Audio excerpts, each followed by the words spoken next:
For my first Minecraft series, I decided to play my all-time favorite modpack, Create Astral. This modpack stands out because of its unique quest and creative ways of doing things. It constantly pushes you to think differently. The crafting system adds real challenge, and that's exactly why I enjoy it so much. So sit back, relax, and enjoy the journey. Welcome to Create Astral.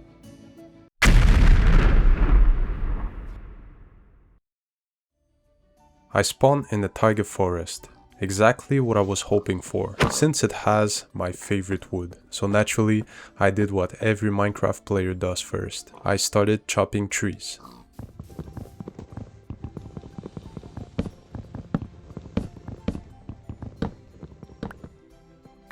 My boy Piggy is in the way, and I need food.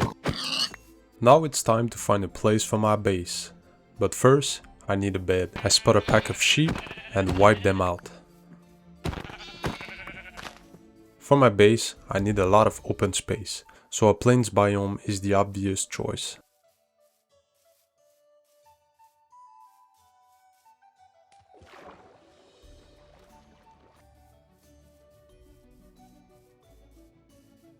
Not long after arriving, I found the perfect spot. A small river cut through the plains and there was plenty of space. That was it.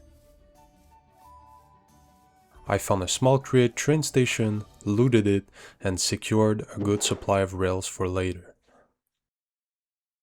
For now, I'm keeping it simple with a dugout starter base. The real house comes later, once I've got an automatic tree farm running. Before I can dig, I need tools. But in Create Astral, they aren't crafted the usual way. Each part has to be made through a specific process. To do that, I need patterns, and they're pretty easy to make. After that, I crafted a part builder, then a tinker station. Now it's time to make the tools. An axe requires 3 parts: an axe head, a tool binding, and a handle. Then you combine them to complete the tool. Same process for the pickaxe, only the head changes.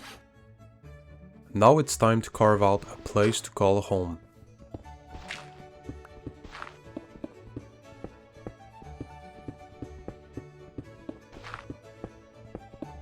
There you go.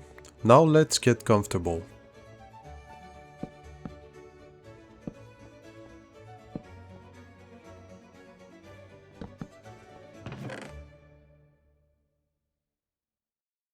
Time to upgrade to stone tools. Same process, cobblestone instead.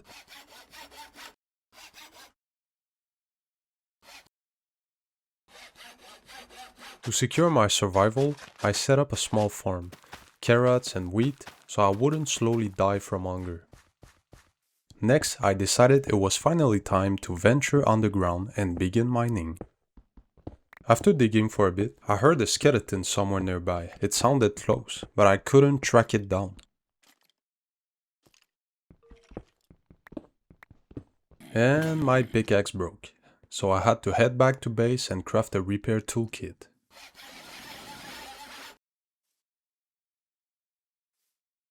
And after digging a bit more, I finally hit the cave and made a new friend. But being in hardcore, I had to play it safe, so I went back home and crafted myself a sword before going back down. And yeah, that turned out to be the right call, because another friend was waiting for me back at the cave. And this one, because why not, was holding a pistol.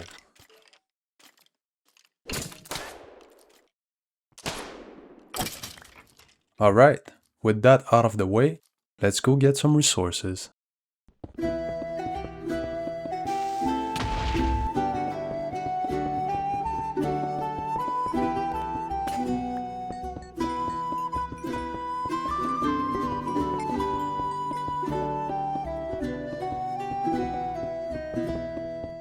After collecting some resources, I went back to base and made myself a furnace. And of course, in Create Astral, you can't just craft it normally. You have to use raw materials. And after finding some iron, I figured it was finally time to stop letting skeletons shoot me for free. So I crafted a shield. Now that I had the basic resources I needed, it was finally time to take a look at the quest book. Create Astral has a really detailed progression system, and honestly, this is pretty much how we're going to work our way through the entire mod pack. To reach the next chapter, I had to gather a bunch of different materials, so I spent some time collecting everything I needed.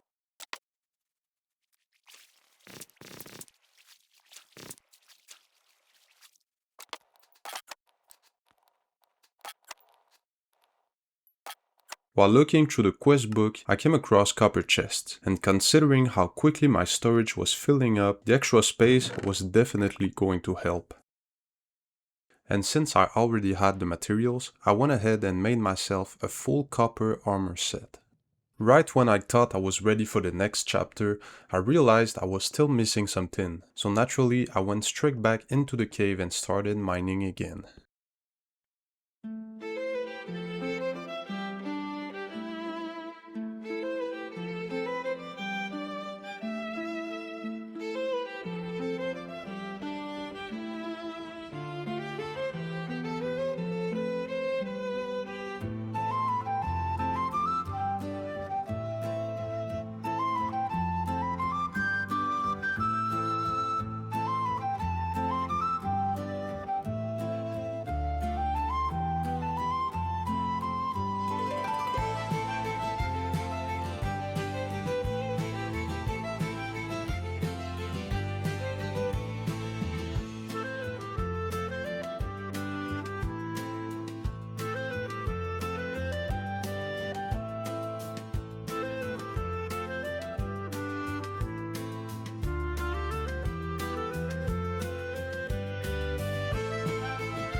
With all the materials gathered, I could move on to the Andesite World chapter, which is pretty much the beginning of the real Create progression. First on the list was Andesite Alloy, and as it turns out, looting that train station earlier actually paid off, because I had already found some andesite compound there. Next came bronze, which is actually made by merging tin and copper together through a smithing table.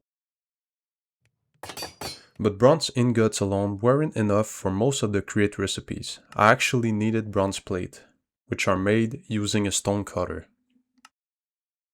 From there, it was mostly all the basic Create machinery parts: cogwheels, shafts, hand cranks, and of course, andesite casings. Once all the basic components were done, I crafted a mechanical press so I could start pressing iron into sheets, since the iron pickaxe recipe doesn't use normal ingots anymore. Then, it was back to mining for a while, but honestly, that part gets pretty repetitive, so I'm gonna skip through it. While mining, I stumbled across my first diamond ore, but unlike normal Minecraft, Create Astral doesn't let you mine diamonds with just any pickaxe. At this stage, the only real option was using a drill, which thankfully I had crafted before going mining.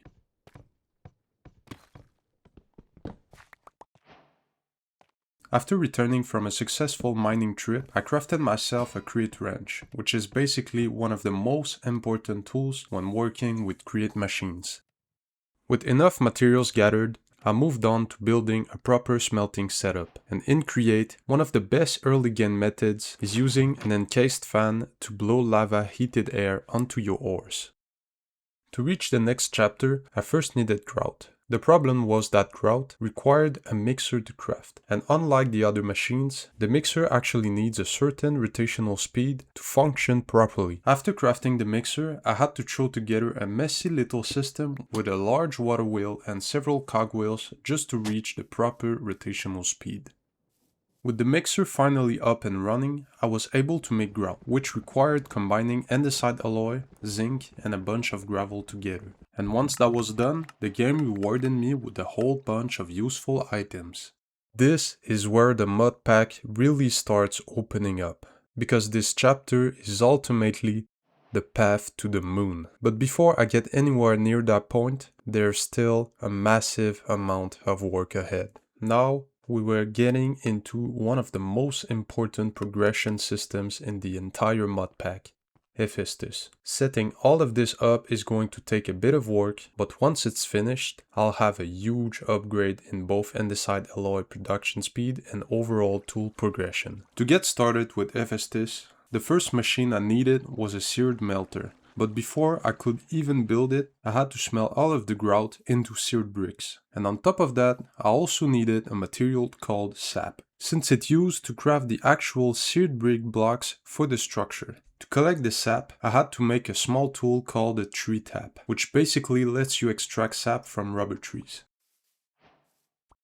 Once all the components were ready, I combined everything together to finally make the seared bricks. And there we go. Now we've got ourselves a working seared melter. I even ended up with a really solid fire aspect axe. But the system still wasn't fully finished. To increase the speed of my andesite alloy production, I had to connect my mixer basin to the melter with fluid pipes in order to move the liquid andesite compound and turn it into solid material. At that point, all I have left to do was combine clay, andesite and iron nuggets to produce liquid andesite alloy. And honestly, this method is way better than regular crafting, because instead of using several materials for just one compound, the liquid setup gives one alloy for every single set of materials. Now that all the important systems were set up and running, I was finally ready to focus on one of the biggest upgrades so far, the automatic tree farm. So, to put this automatic tree farm together, I needed 2 deployers, 2 mechanical saws, super glue, and a mechanical bearing to hold the whole contraption together. From there, the setup is pretty straightforward. The mechanical saws cut the trees down, the deployers replant the saplings, and the chest collects all the items.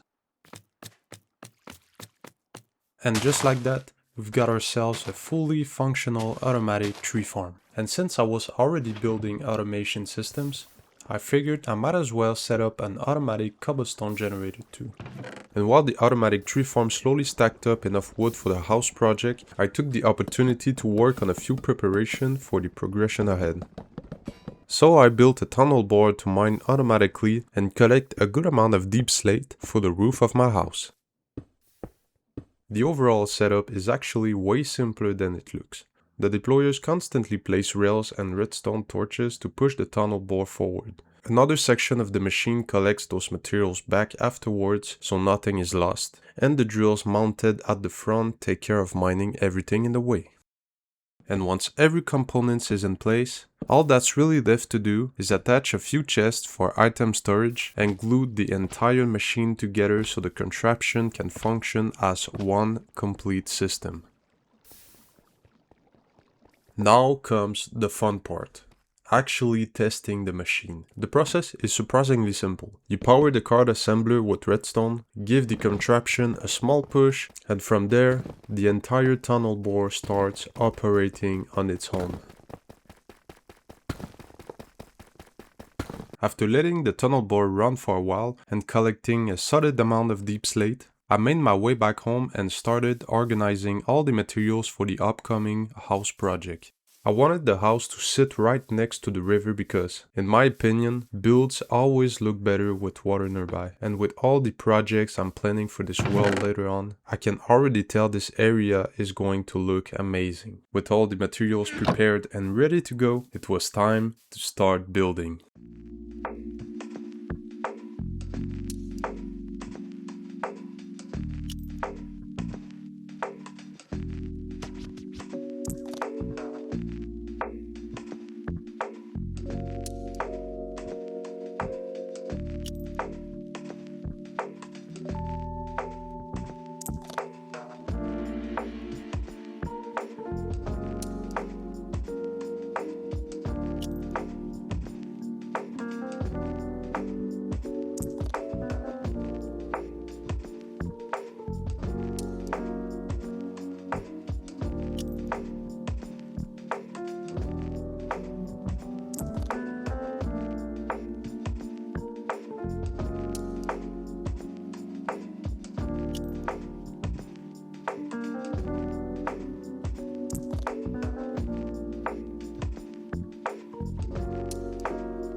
For some reason, the motion capture mod makes my character look like he's literally floating around half the time. Since replay mod doesn't work properly with this mod pack, I basically had no choice but to use a pretty buggy alternative.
After adding some extra details and modifying a few things, this is the final result, and I'm actually really happy with it. This is what the inside looks like. It's pretty empty right now, but it's going to fill up quickly once I start expanding everything. This is one of the modifications I made afterward. I added a whole bunch of water wheels so the machines could actually run at a decent speed. At this point, I tried connecting everything together into one complete setup.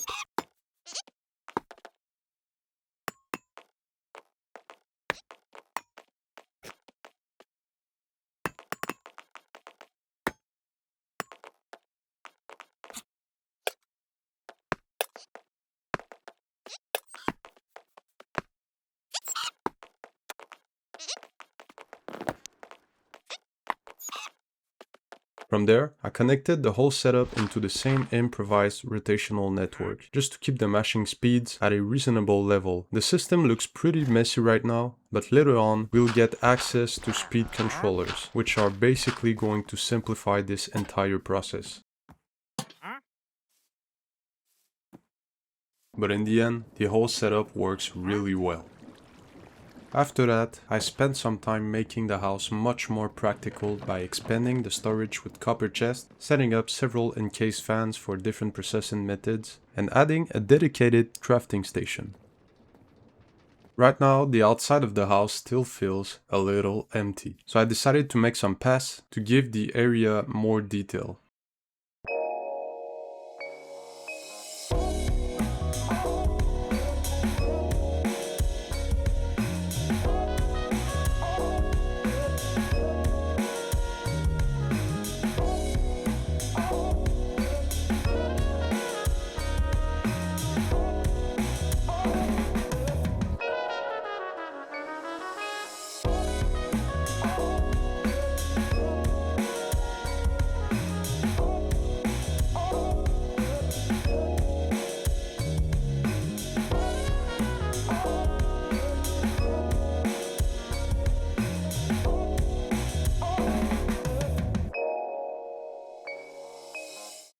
Once everything was done, a sniffer wandered out of nowhere, so I decided to keep it. And this is basically what the area looks like right now. It's still not fully finished, but there's a lot more planned for later. Sadly, the motion capture mod bugged out again, which meant no time lapse for this build section. I added a water wheel next to the house along with a little river flow to make the whole area feel more like a proper Create base. After working with the same tools for a while, I decided it was time for another upgrade. I had already improved my pickaxe earlier and somehow forgot to mention it, but now I also needed a stronger shovel to keep up with everything I was doing. So the first thing I needed was a tinker anvil. Once the anvil was ready, I just had to gather the right components for the assembly.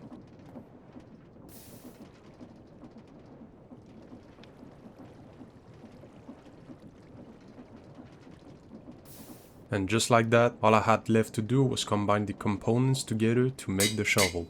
To push the shovel a bit further, I upgraded with a diamond for additional durability and added some redstone to improve the harvesting speed. And after all the upgrades were added, I now had a shovel powerful enough to dig out an entire 3x3 area at the same time. From that point on, I mainly worked on improving the river flow and adding extra details around the build. And with all of that done, this is what we've accomplished so far. And honestly, I'm really proud of how the base is turning out. So yeah, that's gonna be the end of the video. I hope you enjoyed it, because these videos takes a ton of time to make. And I'd really appreciate your support if you subscribed. I'm already working on something pretty big for the next episode, so stay tuned. Bye guys.